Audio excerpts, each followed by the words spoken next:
നമസ്തേ. മഹാഭാരതത്തിലേക്ക് സ്വാഗതം. ലോക്സഭാ തെരഞ്ഞെടുപ്പ് 4ാം ഘട്ട വോട്ടെടുപ്പിനൊരുങ്ങി രാജ്യം. ആന്ധ്രയിലെയും തെലങ്കാനയിലെയും മുഴുവൻ സീറ്റുകൾ ഉൾപ്പെടെ 96 മണ്ഡലങ്ങൾ നാളെ ജനവിധി രേഖപ്പെടുത്തും. പ്രധാനമന്ത്രി നരേന്ദ്രമോദി നാളെ വാരാണസിയിലെത്തും. നാമനിർദ്ദേശ പത്രികാ സമർപ്പണത്തിന് മുന്നോടിയായി നാളെ റോഡ് ഷോ നടക്കും. മറ്റന്നാളാണ് പ്രധാനമന്ത്രി പത്രിക സമർപ്പിക്കുക. അമേഠി തിരിച്ചുപിടിക്കുമെന്ന് കോൺഗ്രസ് സ്ഥാനാർത്ഥി KL ശർമ്മ. മണ്ഡലം ഒരു മാറ്റം ആഗ്രഹിക്കുന്നതായും KL ശർമ്മ ജനം ടിവിയോട് പ്രതികരിച്ചു. NDA സർക്കാർ 3ാമത് അധികാരത്തിലെത്തുമ്പോൾ POKയെ രാജ്യത്തിൻ്റെ ഭാഗമാക്കും. എന്ത് സംഭവിച്ചാലും അത് വിട്ടുകൊടുക്കില്ലെന്നും അമിത്ഷാ. മതാടിസ്ഥാനത്തിലുള്ള സംവരണം നടപ്പിലാക്കാൻ അനുവദിക്കില്ലെന്ന് ആവർത്തിച്ച് പ്രധാനമന്ത്രി നരേന്ദ്രമോദി. SC ST OBC എന്നിവയുടെ സംവരണം തടയില്ലെന്നും പ്രധാനമന്ത്രി തുടർന്നു പറഞ്ഞു. അഴിമതി കേസിൽ പരോളിലിറങ്ങിയ അരവിന്ദ് കെജ്രിവാളിന് നരേന്ദ്രമോദിയെ ഉപദേശിക്കാനുള്ള യോഗ്യതയില്ലെന്ന് കേന്ദ്രമന്ത്രി ഗിരിരാജ് സിംഗ്.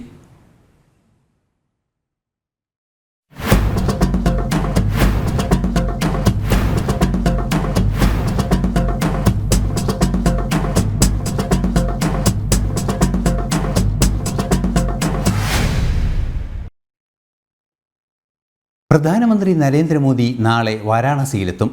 നാമനിർദ്ദേശ പത്രിക സമർപ്പണത്തിന് മുന്നോടിയായി നാളെ റോഡ് ഷോയും നടക്കും. മറ്റന്നാളാണ് പ്രധാനമന്ത്രി നാമനിർദ്ദേശ പത്രിക സമർപ്പിക്കുക. വിവരങ്ങളുമായി ഗൗതം അനന്തനാരായണൻ ചേരുന്നുണ്ട്. ഗൗതം, നാളെയാണ് ആ സുപ്രധാന ദിനം. പ്രധാനമന്ത്രി വീണ്ടും വാരാണസിയിലെത്തുകയാണ്. തുടർന്ന് തൊട്ടടുത്ത ദിവസം നാമനിർദ്ദേശ പത്രിക സമർപ്പിക്കുകയും ചെയ്യും. എന്താണ് നിലവിലെ സാഹചര്യം? റോഡ് ഷോയുടെ ഒരുക്കങ്ങൾ എത്ര വരെയായി? നാമനിർദ്ദേശ പത്രിക സമർപ്പിക്കുമ്പോഴുള്ള ആ ഒരു പശ്ചാത്തലം, ഏത് രീതിയിലാണ് വാരാണസി വീണ്ടും മോദിയെ സ്വാഗതം ചെയ്യുന്നത്?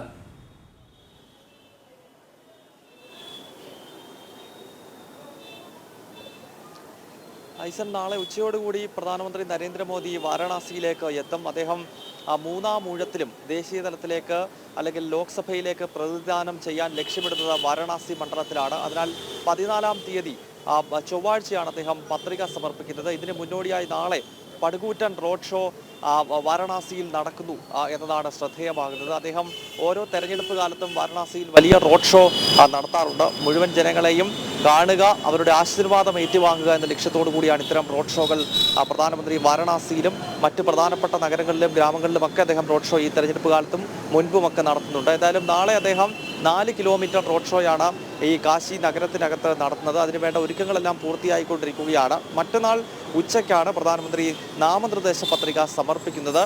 വലിയൊരു ആഘോഷമാക്കി ആ ദിവസത്തെ മാറ്റുന്നതിൻ്റെ മുന്നോടിയായാണ് നാളത്തെ റോഡ് ഷോ. പ്രധാനമന്ത്രിക്കൊപ്പം കേന്ദ്ര ആഭ്യന്തരമന്ത്രി അമിത്ഷായും പ്രതിരോധ മന്ത്രി രാജ്നാഥ് സിംഗും ഒപ്പം BJP അധികാരത്തിലുള്ള മുഴുവൻ സംസ്ഥാനങ്ങളിലെയും മുഖ്യമന്ത്രിമാരും ഈ നാമനിർദ്ദേശ പത്രിക സമർപ്പണ ചടങ്ങിന് ഭാഗമാകുന്നതിനായി കാശിയിലേക്ക് എത്തുന്നുണ്ട്. അതിനാൽ വലിയ സുരക്ഷാ ക്രമീകരണങ്ങൾ ഉൾപ്പെടെ രൂപപ്പെടുത്തിക്കൊണ്ടാണ് കാശിയിൽ ഇപ്പോൾ പ്രധാനമന്ത്രിയെ വരവേൽക്കുന്നതിന് വേണ്ടിയുള്ള ഒരുക്കങ്ങൾ പൂർത്തീകരിക്കുന്നത്. 2014-ലും 2019-ലും വാരണാസിയിൽ മൃഗീയ ഭൂരിപക്ഷത്തിലാണ് പ്രധാനമന്ത്രി നരേന്ദ്രമോദി വിജയിച്ച് കയറിയത്. ഈ തവണയും അതിൽ കാര്യമായ മാറ്റങ്ങളൊന്നും തന്നെ ഇല്ല എന്ന് മുഴുവൻ ആളുകൾക്കും അറിയാം. കാരണം പ്രധാനമന്ത്രിക്ക് അത്രത്തോളം സ്വാധീനമുള്ള അല്ലെങ്കിൽ അദ്ദേഹം പ്രതിനിധീകരിച്ച് ഈ 10 വർഷം കൊണ്ട് കാശിയിലും ഈ പരിസര പ്രദേശങ്ങളിലുമൊക്കെ ഉണ്ടായിട്ടുള്ള വലിയ മാറ്റങ്ങൾ, വലിയ വികസന കുതിപ്പ്, ഇതൊക്കെ സ്വാഭാവികമായും BJP ഒരു പ്രചരണം നടത്താതെ തന്നെ ഇവിടെ പ്രധാനമന്ത്രിക്ക് വിജയിക്കാം. നമ്മൾ കാശിയിലെത്തിയപ്പോൾ മുതൽ നമുക്ക് കാണാൻ സാധിക്കുന്നത് ഇവിടെ ഫ്ലെക്സ് ബോർഡുകളോ അതല്ലെങ്കിൽ BJPയുടെ കൊടികളോ തോരണങ്ങളോ അങ്ങനെയൊന്നുമില്ല. നാളത്തെ റോഡ് ഷോയ്ക്ക് വേണ്ടി ചില ഒരുക്കങ്ങൾ റോഡിൻ്റെ ഇരുവശങ്ങളിലും നടക്കുന്നതല്ലാതെ മറ്റ് പ്രചരണങ്ങളൊന്നും കാര്യമായില്ല. കാരണം അങ്ങനെ ഒരു പ്രചരണം നടത്തേണ്ട സാഹചര്യം പോലും വാരണാസിയിൽ BJPക്കും പ്രധാനമന്ത്രി നരേന്ദ്രമോദിക്കും ഇല്ല എന്നതാണ് യാഥാർത്ഥ്യം. അതല്ലാതെ തന്നെ ജനങ്ങളുടെ വോട്ട് മുഴുവൻ പോൾ ചെയ്യപ്പെടുന്നത് സ്വാഭാവികമായും താമര ചിഹ്നത്തിലായിരിക്കും. ഈ സാഹചര്യത്തിലാണ് വലിയ ഒരുക്കങ്ങളൊന്നും തന്നെ ഈ തെരഞ്ഞെടുപ്പ് കാലത്ത് വാരണാസിയിൽ അതല്ലെങ്കിൽ ഉത്തർപ്രദേശിൽ തന്നെ നമുക്ക് കാണാൻ കഴിയുന്നില്ല. അതിൻ്റെ അടിസ്ഥാനം ഇത് തന്നെയാണ്. BJP ലക്ഷ്യപ്പെടുന്നത് അങ്ങനെ ഒരു പ്രചരണം വലിയ തോതിൽ നടത്താതെ തന്നെ വോട്ടുകൾ കൃത്യമായി BJPക്ക് ലഭിക്കും എന്ന കൃത്യമായ ആത്മവിശ്വാസം BJPക്കും ഒപ്പം മറ്റ് സംഘപരിവാർ സംഘടനകൾക്കുമുണ്ട്. ഈ ഒരു സാഹചര്യത്തിലാണ് ഈ രീതിയിലുള്ള പ്രചരണ പരിപാടികൾ ആസൂത്രണം ചെയ്തിരിക്കുന്നത്. ഐസർ. ഗൗതം, തീർച്ചയായും ഈ വിലയിരുത്തലുകൾ കേൾക്കുമ്പോൾ തന്നെ നമുക്ക് മനസ്സിലാക്കാൻ 2014-ലെയും 2019-നെയും ശേഷം ഇന്ന് വാരാണസിയിൽ വീണ്ടും നാളെ പ്രധാനമന്ത്രി എത്തുമ്പോൾ അല്ലെങ്കിൽ വീണ്ടും 24-ൽ പ്രചരണത്തിനായി അല്ലെങ്കിൽ 24-ലെ തെരഞ്ഞെടുപ്പിനെ ജനവിധി തേടാനായി പ്രധാനമന്ത്രി എത്തുമ്പോൾ എന്തൊക്കെ മാറ്റങ്ങളാണ് വാരാണസിയിൽ പ്രത്യേകിച്ചും ഭാരതത്തിൽ പ്രത്യേകിച്ചും അതുപോലെ തന്നെ യുപിയിൽ ഏറെ പ്രതീക്ഷ നൽകുന്ന മറ്റു ചില സംഭവവികാസങ്ങളെല്ലാം തന്നെ, അതായത് രാമക്ഷേത്രം ഉൾപ്പെടെ യാഥാർത്ഥ്യമായിരിക്കുന്നു. ഇതിൻ്റെ എല്ലാം പ്രതിഫലനം എത്ര കണ്ടുണ്ടാകും? അതിൻ്റെ പ്രതിഫലനത്തിൻ്റെ ഒരു നേർക്കാഴ്ച കൂടിയാകുകയില്ലേ ഈ വാരണാസി വാരാണസിയിലെ തെരഞ്ഞെടുപ്പ് ഫലവും ആ തെരഞ്ഞെടുപ്പിൻ്റെ ആവേശവും?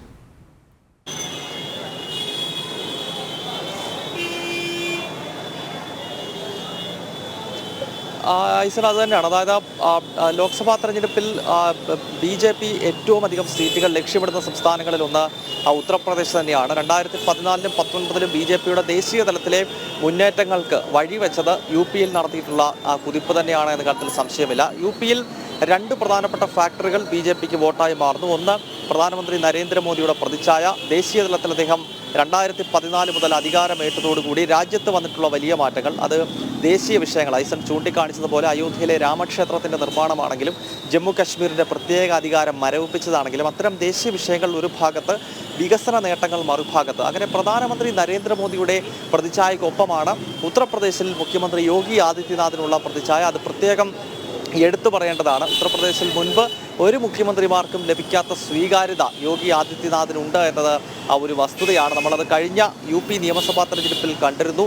കാരണം വലിയ തോതിലുള്ള വാർത്തകൾ, ഒരു ഭാഗത്ത് UP-യിൽ BJPക്ക് തുടർഭരണം ലഭിക്കില്ലെന്നും യോഗി വിജയിക്കില്ലെന്നും ഒക്കെയുള്ള പ്രചരണങ്ങൾ അക്കാലത്ത് 2022-ൽ വളരെ സജീവമായിരുന്നുവെങ്കിലും ഈ കർഷക സമരത്തിൻ്റെയൊക്കെ പേരിൽ BJP ഒരു വെല്ലുവിളി നേരിട്ട പശ്ചിമ ഉത്തർപ്രദേശിൽ ഉൾപ്പെടെ വലിയ മുന്നേറ്റം നടത്തിക്കൊണ്ടാണ് 2022-ൽ BJP ഉത്തർപ്രദേശിൽ ഭരണ തുടർച്ച നേടിയത്. ഈ ലോക്സഭാ തെരഞ്ഞെടുപ്പിലും യോഗി ഫാക്ടർ കൂടി നമ്മൾ മോദി ഫാക്ടറിനൊപ്പം ഉത്തർപ്രദേശിൽ ചൂണ്ടിക്കാണിക്കേണ്ടതുണ്ട്. കാരണം യോഗി ആദിത്യനാഥിനുള്ള പ്രതിച്ഛായ, അദ്ദേഹമാണിപ്പോൾ ഓരോ നിയമസഭാ മണ്ഡലങ്ങൾ കേന്ദ്രീകരിച്ചും പ്രചരണ യോഗങ്ങളിൽ സംസാരിച്ചു കൊണ്ടിരിക്കുന്നത്. അങ്ങനെ ഈ രണ്ട് നേതാക്കൾക്കുമുള്ള വ്യക്തിപരമായ പ്രതിച്ഛായ അത് BJPക്ക് ഉത്തർപ്രദേശിൽ കരുത്തായി മാറുമെന്ന കാര്യത്തിൽ സംശയമില്ല. അതിനാൽ 2014-ലും 2019-ലും ഉണ്ടായ വലിയ കുതിച്ചുചാട്ടം അത് ഈ ലോക്സഭാ തെരഞ്ഞെടുപ്പിലും ഉത്തർപ്രദേശിൽ BJPക്ക് ലഭ്യമാകും. 70 മുതൽ 75 സീറ്റ് വരെയാണ് BJP ഇപ്പോൾ നേതാക്കൾ നമ്മളോട് പറയുന്ന കണക്കുകൾ. അതായത് 80 സീറ്റ് വരെ ടാർഗറ്റ് ചെയ്തുകൊണ്ടുള്ള പ്രവർത്തനം നടക്കുന്നുണ്ട്. പ്രത്യേകിച്ച് രാമക്ഷേത്രത്തിൻ്റെ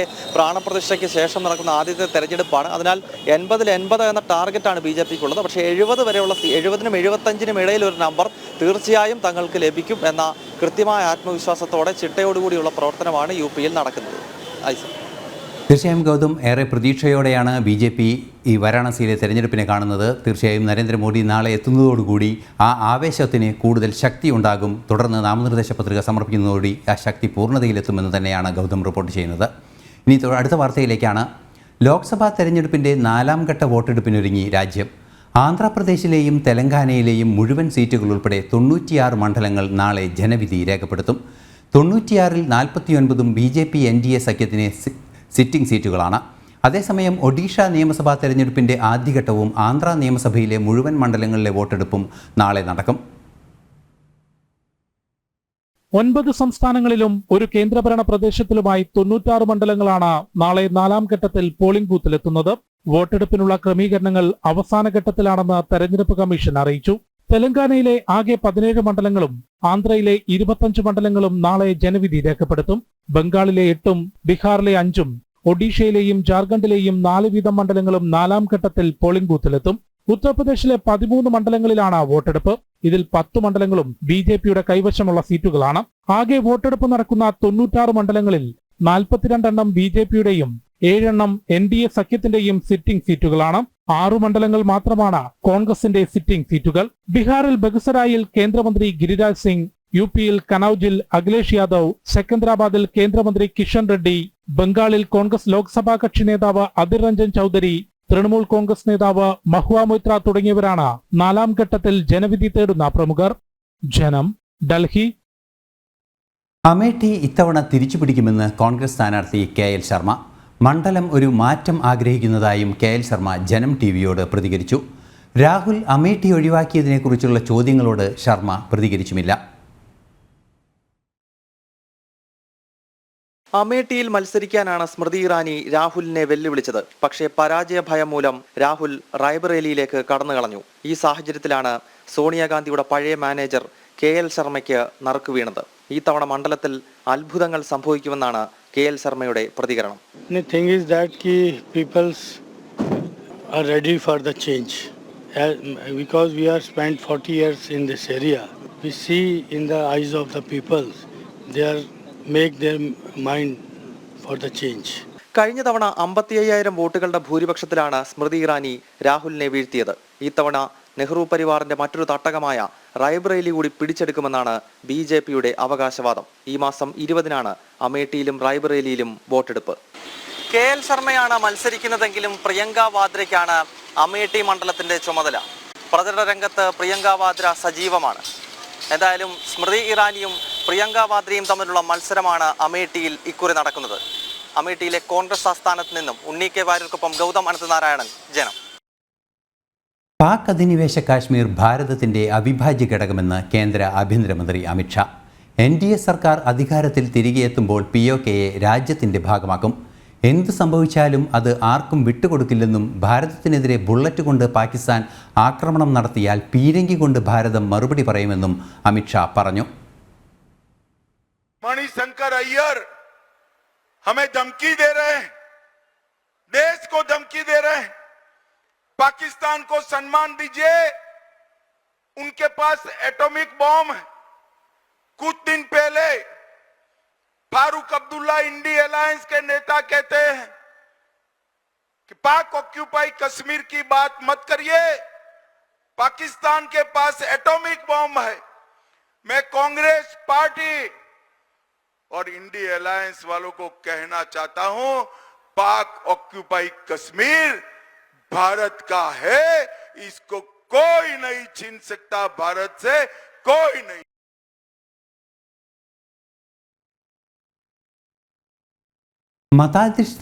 മതാടിസ്ഥാനത്തിലുള്ള സംവരണം നടപ്പിലാക്കാൻ അനുവദിക്കില്ലെന്ന് പ്രധാനമന്ത്രി നരേന്ദ്രമോദി. SC, ST, OBC എന്നിവയുടെ സംവരണം തടയില്ല. രാമനവമി പൂജ ആരും തടയില്ല. കോടതി വിധി മറികടക്കാൻ ആർക്കും സാധിക്കില്ലെന്നും പ്രധാനമന്ത്രി പറഞ്ഞു.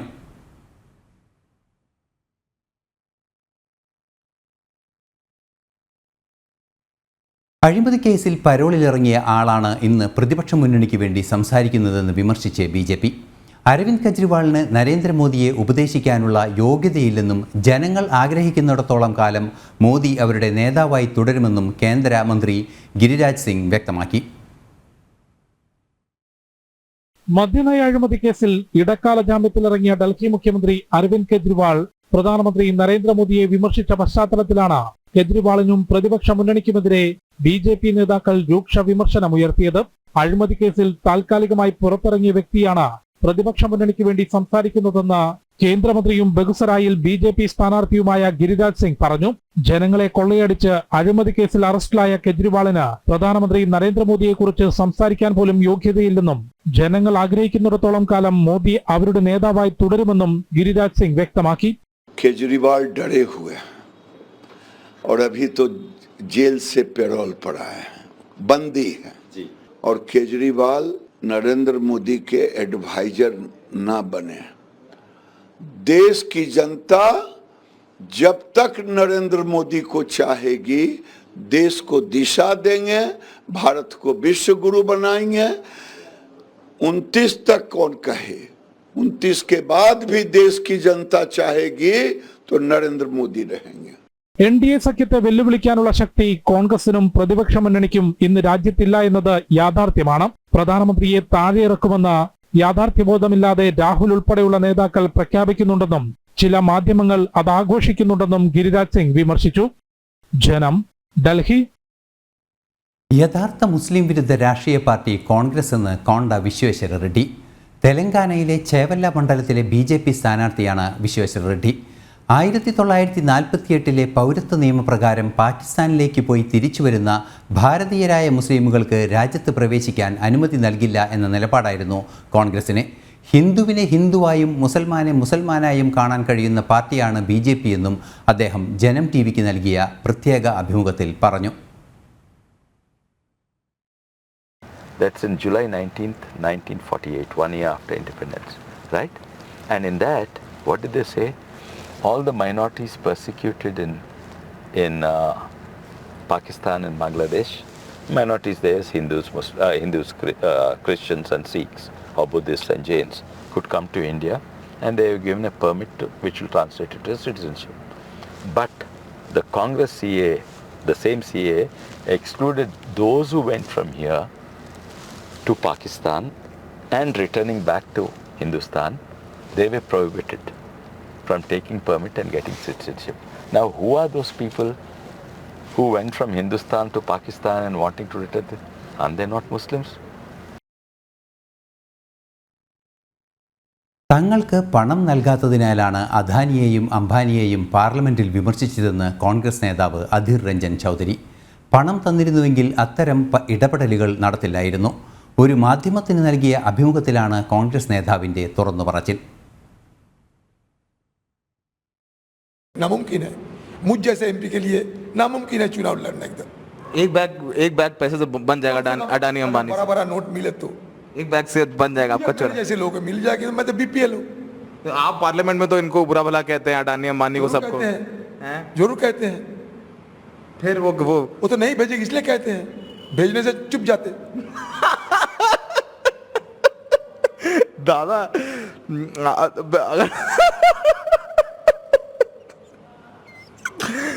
अगर पैसा भेज दे तो आप चुप हो जाओगे, ये कह रहे हो? अगर भेजो तो सही, उसके बाद विचार करेंगे. സംഘർഷഭൂമിയായി പാക് അധിനിവേശ ജമ്മു കാശ്മീർ. പണപ്പെരുപ്പത്തിനും ഉയർന്ന നികുതി പിരിവിനുമെതിരെ പ്രതിഷേധം ശക്തം. സൈനിക നടപടിയിൽ മരണം റിപ്പോർട്ട് ചെയ്തു. പ്രതിഷേധക്കാർക്ക് പിന്തുണ അറിയിച്ച് സായുധ കലാപത്തിനുള്ള ആഹ്വാനവുമായി പാക് താലിബാൻ രംഗത്തെത്തുകയും ചെയ്തിട്ടുണ്ട്. പണത്തിന്റെ മൂല്യം കുറയുകയും ഉയർന്ന നികുതി പിരിവും അധിക വൈദ്യുതി ബില്ലും ഉൾപ്പെടെയുള്ള വിഷയങ്ങൾ ഉയർത്തിക്കാട്ടിയാണ് പാക് അധിനിവേശ ജമ്മു കശ്മീരിൽ ജനങ്ങൾ സർക്കാരിനെതിരെ പ്രതിഷേധവുമായി തെരുവിലിറങ്ങിയത്. മുസഫറാബാദ് ഉൾപ്പെടെയുള്ള മേഖലകളിൽ പ്രതിഷേധക്കാരെ പാക് സൈന്യം നേരിട്ടതോടെ പലയിടങ്ങളിലും സൈന്യത്തിന് നിയന്ത്രിക്കാനാകാത്ത വിധം ക്രമം പൊട്ടിപ്പുറപ്പെട്ടു. മിർപൂർ, സഹൻസ, റാവ്ലാകോട്ട്, ഹത്തിൻബാല മേഖലകളിൽ കഴിഞ്ഞ 48 മണിക്കൂറിലധികമായി കടകമ്പോളങ്ങൾ അടഞ്ഞുകിടക്കുകയാണ്. സൈനിക നടപടിയിൽ ചിലർക്ക് ജീവൻ നഷ്ടമായതായും നിരവധി പേർക്ക് പരിക്കേറ്റെന്നും അന്താരാഷ്ട്ര മാധ്യമങ്ങൾ റിപ്പോർട്ട് ചെയ്തു. പ്രതിഷേധം ശക്തമാക്കുമെന്നാണ് അവാമി ആക്ഷൻ കമ്മിറ്റിയുടെ നിലപാട്. അതിനിടെ പ്രതിഷേധക്കാർക്ക് പാക് താലിബാൻ പിന്തുണ അറിയിച്ചു. സൈന്യത്തിനെതിരെ സായുധ കലാപം നടത്താനാണ് താലിബാന്റെ ആഹ്വാനം. പാകിസ്ഥാന്റെ വിവിധ ഭാഗങ്ങളിൽ അധിക നികുതി പിരിവിലും സർക്കാരിന്റെ തെറ്റായ നയങ്ങൾക്കുമെതിരെ പ്രതിഷേധം റിപ്പോർട്ട് ചെയ്തിരുന്നു. പാക് അധിനിവേശ ഭൂപ്രദേശത്തെ സംഭവങ്ങൾ ഭാരതം കൃത്യമായി നിരീക്ഷിച്ചു വരികയാണ്. വികസിത ഭാരതത്തിനൊപ്പം നിൽക്കാനാണ് പാക് അധിനിവേശ ജമ്മു കാശ്മീരിലെ ജനങ്ങൾ ആഗ്രഹിക്കുന്നതെന്ന് കേന്ദ്രമന്ത്രി രാജ്നാഥ് സിംഗും ആഭ്യന്തരമന്ത്രി അമിത്ഷായും ഉൾപ്പെടെയുള്ളവർ അടുത്തിടെ പ്രതികരിച്ചിരുന്നു. ജനം, ഡൽഹി. ഡൽഹിയിലെ ബുറാഡി മംഗൾപുരിയിൽ ബോംബ് ഭീഷണി. സർക്കാർ ആശുപത്രിയിലും സഞ്ജയ് ഗാന്ധി ആശുപത്രിയിലുമാണ് ബോംബ് ഭീഷണി. സന്ദേശം ഇമെയിൽ വഴിയാണ് എത്തിയത്. സംഭവത്തിൽ പോലീസ് അന്വേഷണം ആരംഭിച്ചു. നേരത്തെ ഡൽഹിയിലെ സ്കൂളുകളിലും ഭീഷണി സന്ദേശം എത്തിയിരുന്നു. വിവരങ്ങളുമായി ഡൽഹിയിൽ നിന്നും എസ് നന്ദഗോപൻ ചേരുന്നുണ്ട്. നന്ദൻ, ഇന്ന് വൈകുന്നേരത്തോടെയാണ് ഇത്തരത്തിലുള്ള ബോംബ് ഭീഷണിയുടെ ആ വാർത്തകളെല്ലാം തന്നെ പുറത്തു വന്നത്. നിലവിൽ പലയിടങ്ങളിലും ബോംബ് ഭീഷണി ഉണ്ട് എന്ന സൂചനയാണ് ലഭിക്കുന്നത്. ഇതിൻ്റെ ഇപ്പോഴുള്ള വസ്തുത എന്താണ്? പോലീസ് തെരച്ചിൽ തുടരുകയാണോ, അതോ എന്തെങ്കിലും അത് ഒരു വ്യാജ ബോംബ് ഭീഷണിയാണോ, അല്ലെങ്കിൽ അത് യാഥാർത്ഥ്യം എന്തെങ്കിലും ഉണ്ടോ? അത് സംബന്ധിച്ച വിവരങ്ങൾ എന്താണ്? ഐസൻ, ഡൽഹി വിമാനത്താവളം കൂടാതെ 10 ആശുപത്രികൾ എന്നിവിടങ്ങളിലാണ് ബോംബ് ഭീഷണി ഉണ്ടായത്. ഇന്ന് ഉച്ചയോടെ ഡൽഹിയിലെ ബുരാരി, അതേപോലെ തന്നെ സഞ്ജയ് ഗാന്ധി മെമ്മോറിയൽ ആശുപത്രികളിലാണ് ആദ്യ ഭീഷണി സന്ദേശം എത്തിയത്. ഇമെയിൽ വഴിയാണ് ഭീഷണി സന്ദേശം ആദ്യം എത്തുന്നത്. സംഭവത്തിൽ ബോംബ് സ്ക്വാഡും അഗ്നിശമന സേനയും ഉൾപ്പെടെയുള്ള സംഘങ്ങളെത്തി തിരച്ചിൽ നടത്തിയിട്ടും ഒന്നും തന്നെ കണ്ടെത്താനായില്ല. മംഗൾപുരി പോലീസ് ഇത് സംബന്ധിച്ച കാര്യങ്ങൾ വ്യക്തമാക്കിയിട്ടുണ്ട്. അതേപോലെ തന്നെ ഇത് സംബന്ധിച്ച പരിശോധന തുടരുകയാണ്. സംശയാസ്പദമായ വസ്തുക്കളോ ഉപകരണങ്ങളോ ഇതുവരെ കണ്ടെത്താനായിട്ടില്ലെന്നാണ് പോലീസ് വ്യക്തമാക്കിയത്.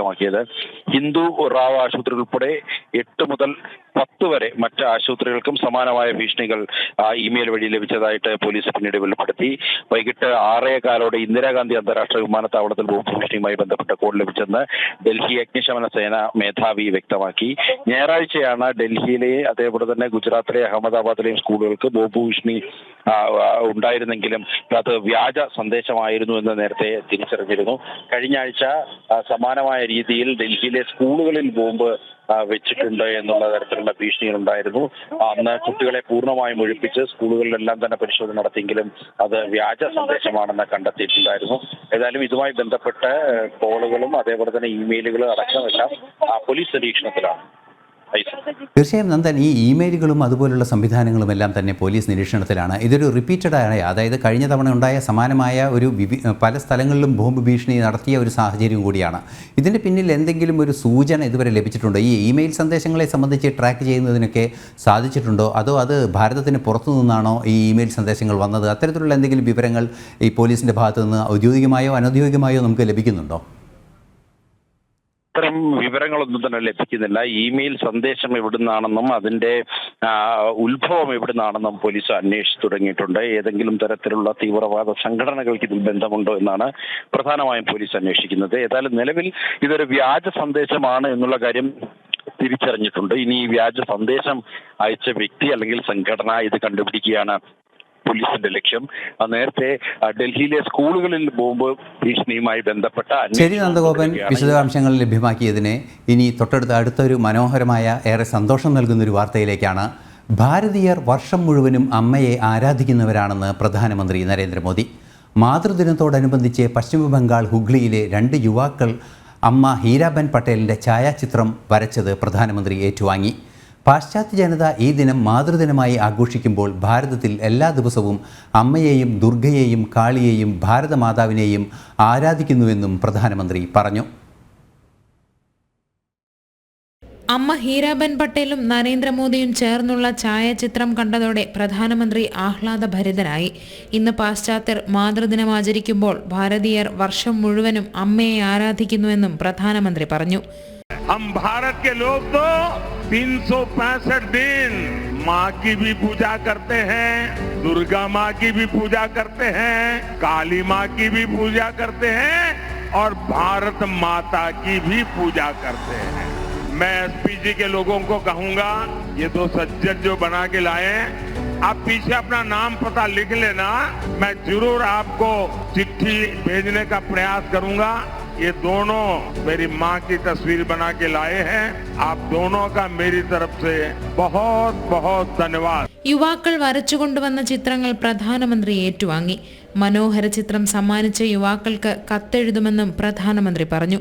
പശ്ചിമ ബംഗാൾ ഹൂഗ്ലിയിൽ തെരഞ്ഞെടുപ്പ് റാലിയിൽ പ്രസംഗിക്കുകയായിരുന്നു പ്രധാനമന്ത്രി. ന്യൂസ് ഡെസ്ക് ജനം. ഇന്നത്തെ മഹാഭാരതം ഇവിടെ അവസാനിക്കുകയാണ്. ഇനി നാളെ കാണാം. നമസ്തേ.